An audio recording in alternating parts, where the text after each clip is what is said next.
Everyone, welcome to Fatherless Flower's first video. So my name is BriAnna. Most people know me as Zodiac Xena, and I created this platform for girls who grew up without their fathers, our parents, guardians raising them. See, what had happened was I did a video on TikTok, right?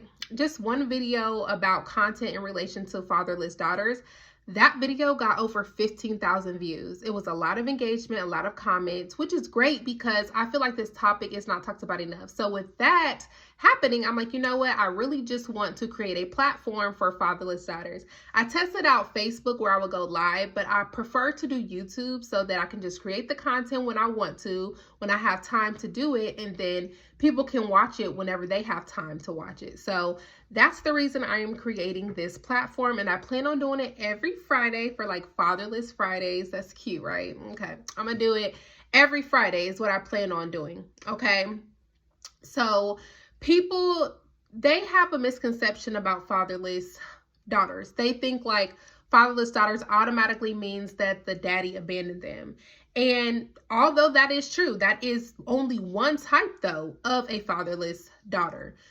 A fatherless daughter could also be a daughter whose father was deceased. Obviously, he's not physically there or mentally there for her. He's deceased, okay? That can affect her. She will be considered a fatherless daughter as well. Fathers who are incarcerated, obviously, they cannot be there either. And I'm talking about people who are incarcerated for a long time. Obviously, they cannot be there either to raise their children how they need to raise their children. That would be considered a fatherless daughter as well, okay? Fathers who are emotionally unavailable. This is where a lot of people get the misconception. They're like, oh, well, their father was there in the household and they still ended up this way. You know why? 9 times out of 10 is that he was not emotionally there. How many fathers that you know of that are like businessmen to where they're always busy, they're always going on trips, they're not available for their family mentally and emotionally. So you see the mom always holding it down. This happens a lot in a single parent, not single parent households. This happens a lot when the mother is a stay-at-home mom, okay? To where the father comes home, he eats his food, he might go to sleep, and you don't see much of him otherwise. A lot of times those are emotionally unavailable fathers to where they think just by, you know, making that paycheck, that's all that's involved and everything's good. So they become emotionally unavailable for their children. They rely heavily on that one parent to do everything emotionally and mentally and physically when it comes to the children, okay?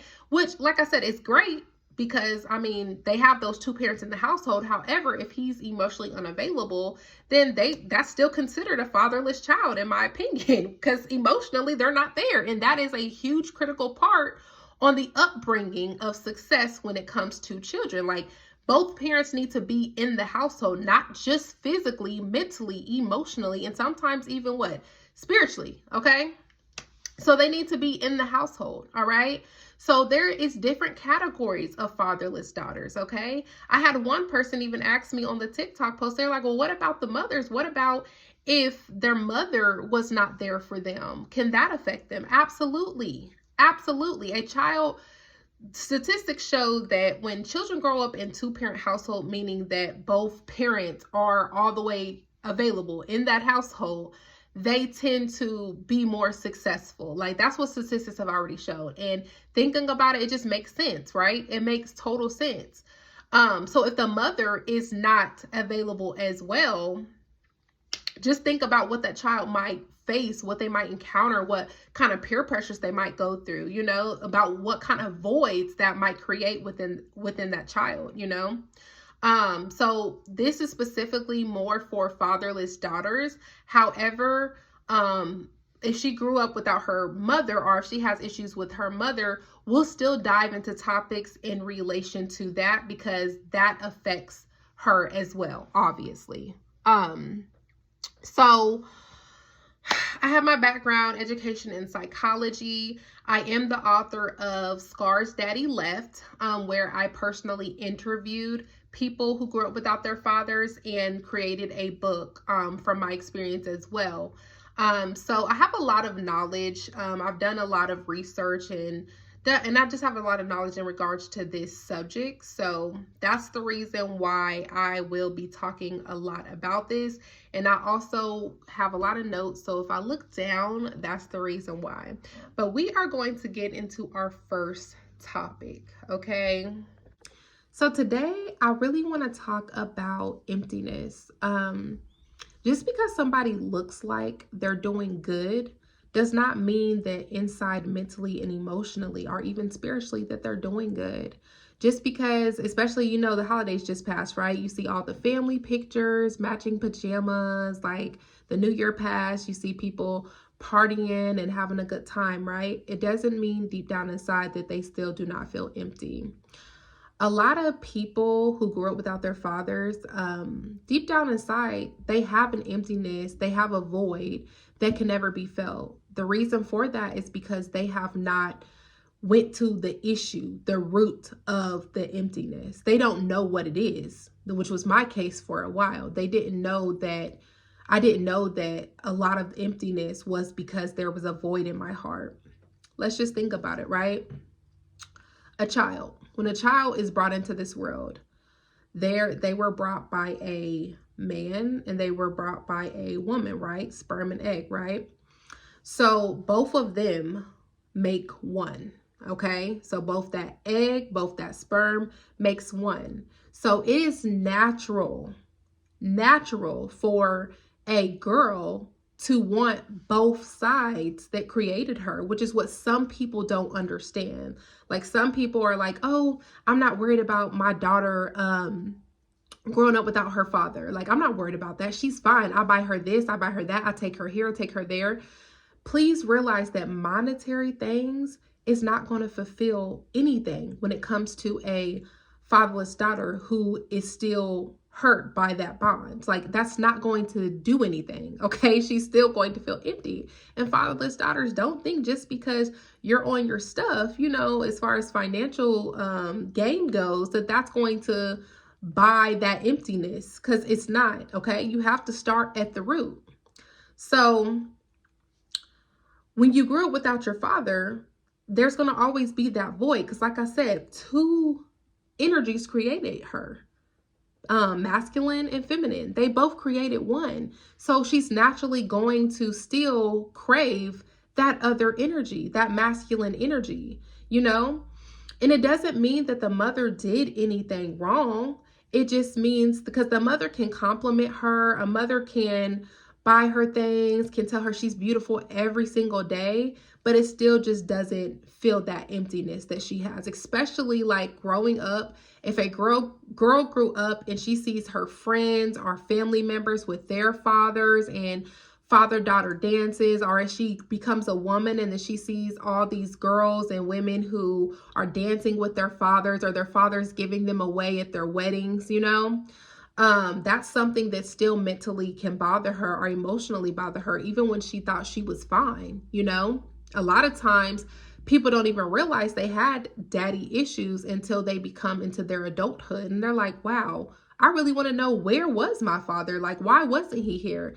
Why wasn't he at my practices? Why wasn't he at my graduation? Like, who can I call to give me away on my wedding? Like, these are real issues. I don't know why people tend to brush this under the rug, thinking like, oh, well, my mother is on her P's and Q's, so I don't have to be sad, or my child's not going to be sad because I got them. Like, yes, by all means, kudos to the single mothers who had to do it on their own. Kudos to you. However, please do not ignore your child's trauma if they have trauma.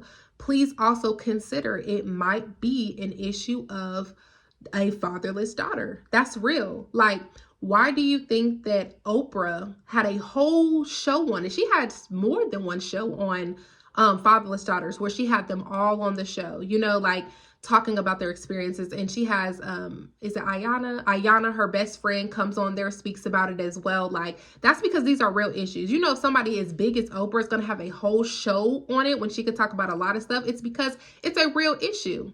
And people who are in like the mental health industry who actually have a knowledge about this, they can tell you that as well. Or if you do proper research, you can find that this is a real issue as well. Okay. So just know it's so if you feel empty, it's okay. Identify that root, and it possibly could be because you grew up without your father.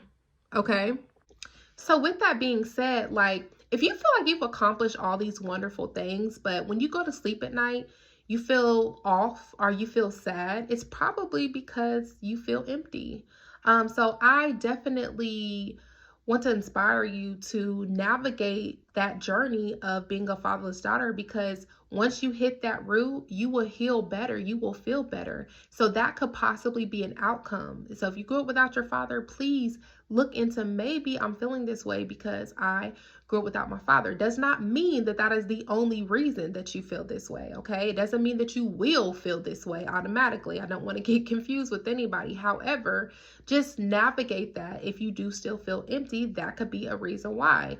If you are raising a daughter, specifically in the ages of, like, I want to say 11 to like 18, 17, and you feel them that if you feel that they're like off, like they're acting out all of a sudden, or they're hiding stuff from you all of a sudden, or they just want to be to themselves, if they grew up without their father, definitely also navigate that. Look into that, you know, and be like, could she be doing this because maybe she feels empty inside from her father? Again, remember, a lot of people never navigated this. So a lot of people don't know why they're upset or they're hurt or they're acting out. A lot of people don't know it because they never looked into the possibility of, I grew up without my father. Like, there's an empty void there. And this actually has a lot to do with their love life more than anything. Their cycles, people they choose. It has a lot to do with that, which we are going to dive into. We are definitely going to dive into that on my next videos. We're going to talk a lot about the love life because, woo, that has a lot to do with it. So if you find yourself in a lot of cycles in your love life, toxic cycles and stuff, oh yeah, that's a big one.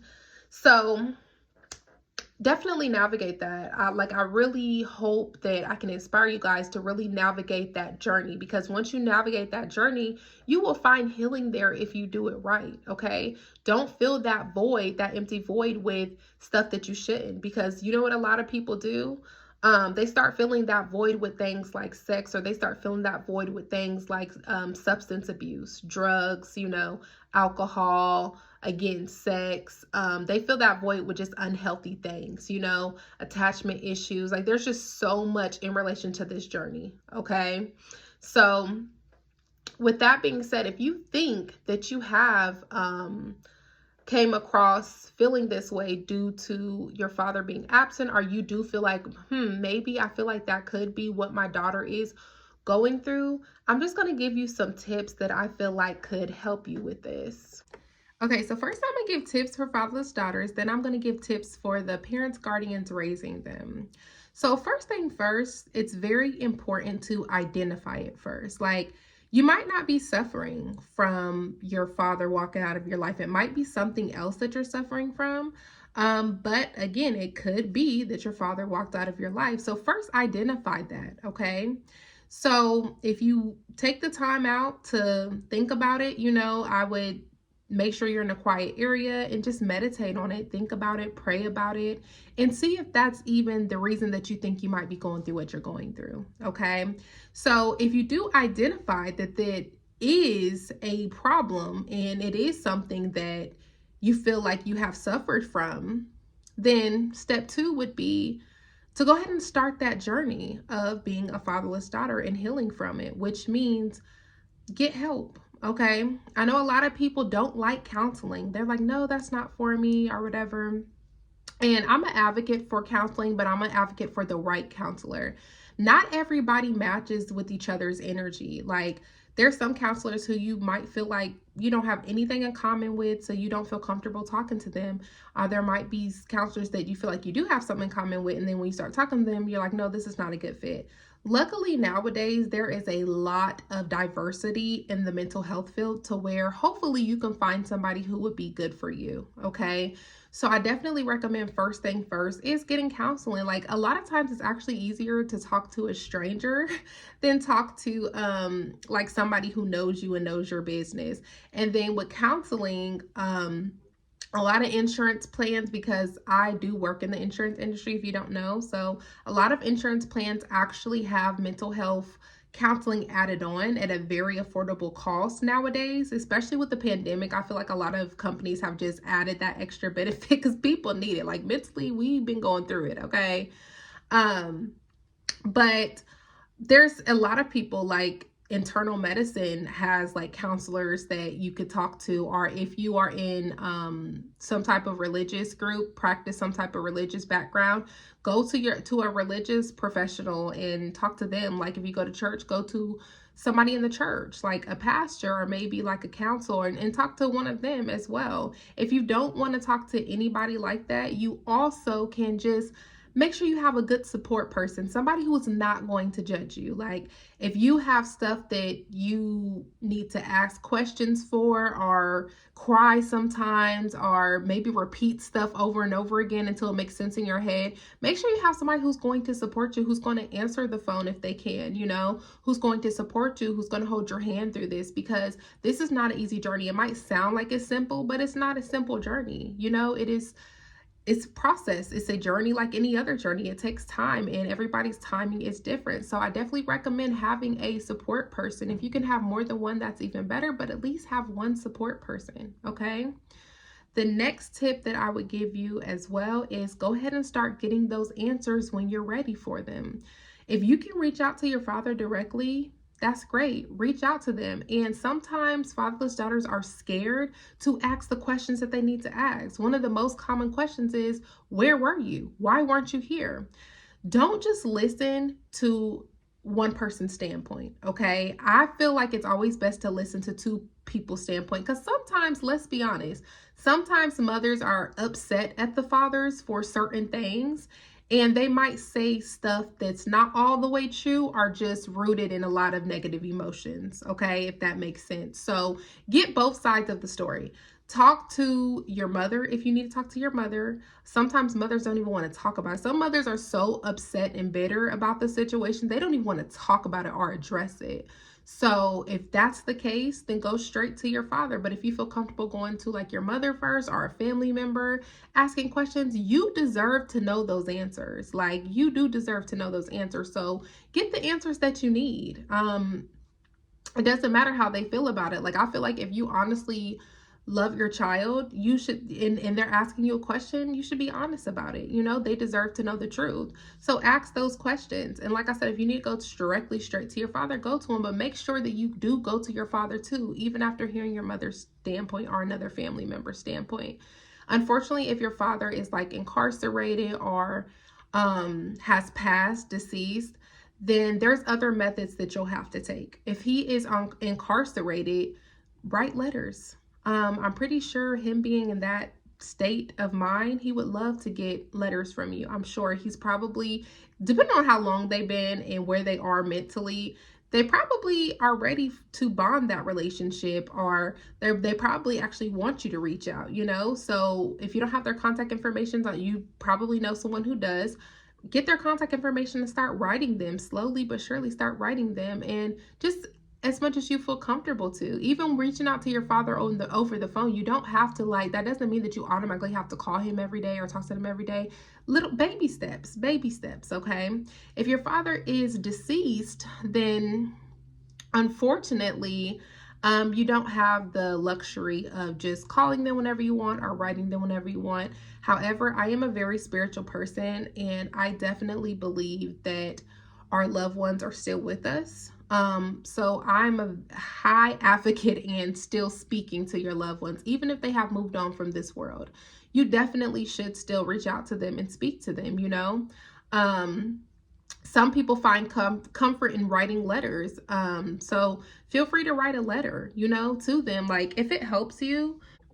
So this is my spiritual journal. Sometimes even when I'm making videos, I will look down just because I made notes. So I do a lot of spiritual work in this journal, which I need to work on doing more. But get you a journal, okay? And you can write out how you are feeling. If you want to write a letter to them, still write the letter out. Act like you're about to send it right to them. Like, dear dad, why weren't you here for me? Like, I have questions for you. You know, like, just it's journal writing and journaling is actually very good for like your mental health, emotional health, spiritual health for a lot of people. So definitely feel free to still write them. I tell some people also that you can light a candle, light a white candle, put their name on it. You can write their name down or write it on a piece of tape and tape it on the candle. And then every time you want to have a conversation with them, light the candle and just talk to them, you know? I guarantee you, you will feel better letting that out because you're holding it in. So you'll feel better letting it out. So even if they're deceased, don't feel like you can't still talk to them. You can still talk to them, okay? And that's why I said number one, to make sure you have a support person or a counseling, because you can also talk to them about the situation, you know, like, don't feel like you are limited options. Like, you just can't physically see them, but they are still with you. And I guarantee you, if you continue to talk to them, you will start feeling that love as well. I'm telling you. But yeah, get those answers that you need because you deserve those answers, okay? Have that support person. Get counseling if you feel comfortable getting counseling. Journal, and that's for everybody. Whether you have a deceased father or not, feel free to journal. Journaling helps a lot. So even if you don't feel comfortable talking to somebody about something specifically, write it down, okay? So that's the tips that I would give to fatherless daughters in regards to feeling empty to start feeling better. So next, I'm going to give tips to parents and guardians who are raising these fatherless daughters. So parents and guardians who are raising fatherless daughters, first thing first, the work is going to have to start with you, okay? They're not adults yet. So mentally, emotionally, you are going to have to be prepared to be open.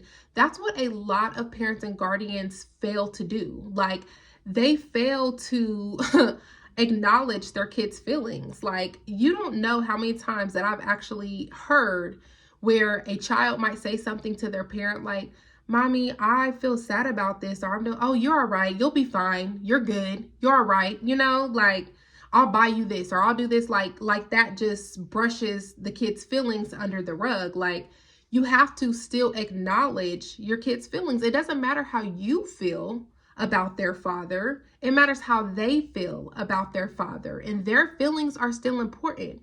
Remember what I said. Masculine and feminine energy creates that one child, right? So even though they have that feminine energy, they still are missing that masculine energy, and they fill that void with other things. If you want them to fill that void with healthy things, or if you want them to not be as affected as other children are who are affected by their father being out of the household, then listen, be open to listen. Like, what happens when a child don't have both? And we'll talk about that too. Trust and believe. We'll talk about these topics in depth. But what happens when a child don't have both? If they don't feel like they can talk to their parent guardian that's actually here, and then they already don't have their father in the home, where do you think they're going to turn to? Do you think it's going to be something healthy? Because I promise you it's not. Okay. So you guys have to be open. Number one, be open to listen to your children when they are upset or emotional or feel like they need to talk to you. Like, be upset. Like, even my kids now, I have small kids, like all under 6 and under. And even when they are upset, I listen to them. And, you know, I apologize. I'm not perfect. You know, I apologize when I need to apologize. I listen to them. Like, you know, their words matter too. Their emotions matter too. So that's number one. Y'all are going to have to learn how to be open. Number two, this is in relation to being open as well. Have an open door policy. And I know that kind of sounds like a job, but I'm so serious. Have an open door policy. When your children start to become older, like teenagers especially, they are going to be in the realm of peer pressure, you know? So they might be pressured into maybe having sex early. They might be pressured into maybe doing other things that they shouldn't be doing early, okay?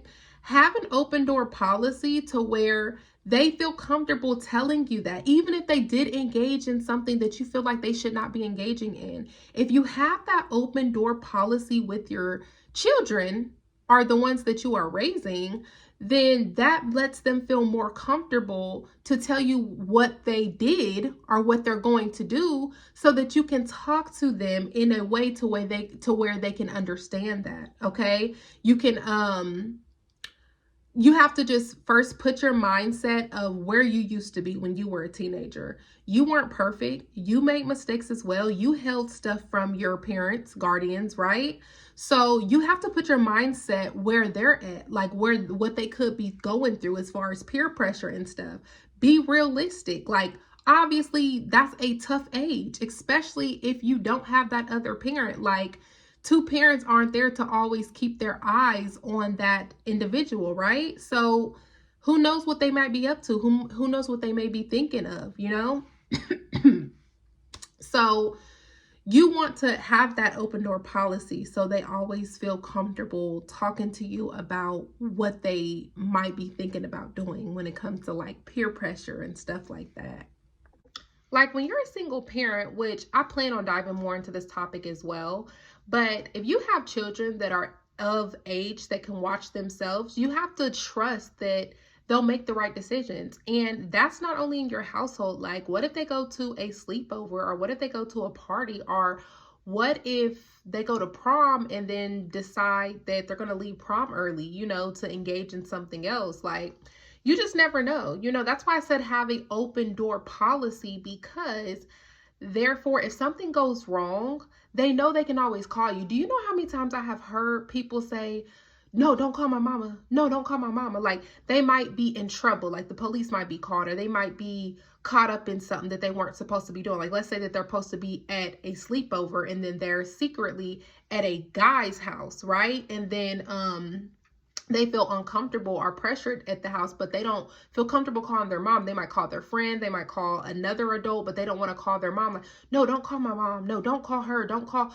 They do that because they don't feel comfortable enough to tell you, you know, what's going on. But there are some parents who have established that relationship with their child to where their child know that they can call them for anything. Like, anytime you want to call me, call me. And I want to have that with my children. I want them to feel so comfortable to where even if you feel like you are in trouble, I don't care. Call me. I'm not going to yell and cuss you out and do all that. Like, we're going to have that discussion for sure. And there might be punishment involved. However, I want them to always know up front, this is an open door policy. Like, you probably haven't done anything that I haven't done or your father haven't done. Like, please tell me, because I don't want them doing something and then, you know, suffering in silence or feeling like they have to call somebody else. Like, I want to know. Like, I want them to be that comfortable to tell me that, you know? So make sure that you allow that for your children. Like, allow that open door policy. And then once they do tell you certain stuff, even if you don't like it, you need to make sure that you don't react in a way impulsively to where they will never tell you again. Like, let's say that your daughter's thinking about having sex, you know, because guess what? That is another stage that girls who grew up without their fathers may go through, which we'll dive into it later on. But let's say that they're thinking about having sex. What if they come to you and say, hey, you know, like, can you tell me about sex? That's how it usually starts. Can you talk to me about this or that, you know? And of course, if they don't feel comfortable with you, they're not going to come to you. They might come to an older sister, or they might come to a cousin or a friend that's already sexually involved. But if you allow that open door policy, they may come to you, you know, or if they already have engaged in it, they might tell you, like, you know, this is what happened. Please don't get mad. This is what I did. It all will depend on how you react. I'm telling you, that first reaction will be the identifier of if they ever tell you anything like that again. So you have to watch yourself, okay? So have that comfort and let them know, like, you know, it's okay. Like, do I need to take, you know, you want to know, because you want to be like, you know, do I need to take you to the doctor? Do I need to get you on birth control if you believe in that, or whatever? You need to do that. Like, what if they got sexually assaulted and don't feel comfortable telling you because they're scared you're going to yell at them or call them names? Like, you might need to take them to the hospital to be evaluated, to be checked. Like, this is really important, y'all. Like, I promise I'm not just saying this. Like, this is really, really important, okay? So, and because I didn't say this earlier, I've also worked in a treatment facility with teenagers, like mostly teenagers is my age group. I was around from age 13 to 17. I was in that age group bracket, but I think they started age like 9 when they accept people in that center. But so I've heard a lot of things, y'all. Like, I heard a lot of stuff, and I really enjoy working with that age group. I really do. But yeah, y'all, so I'm just, like I said, this is not to trigger anybody, upset anybody. I'm simply just creating this platform to help educate people, because this is something real. This is something that really needs to be paid attention to, in my opinion, if you're raising a fatherless daughter or if you are a fatherless daughter, so I just want to help. And if you have any topics that you want to talk about, or if you would like to, network, I would love to have conversations or even make new friends with fatherless daughters, our parents raising them. Please feel free, though, to leave a comment. Like, I do want to know if this is something that you guys are interested in. So if it is, please leave a comment so I can know.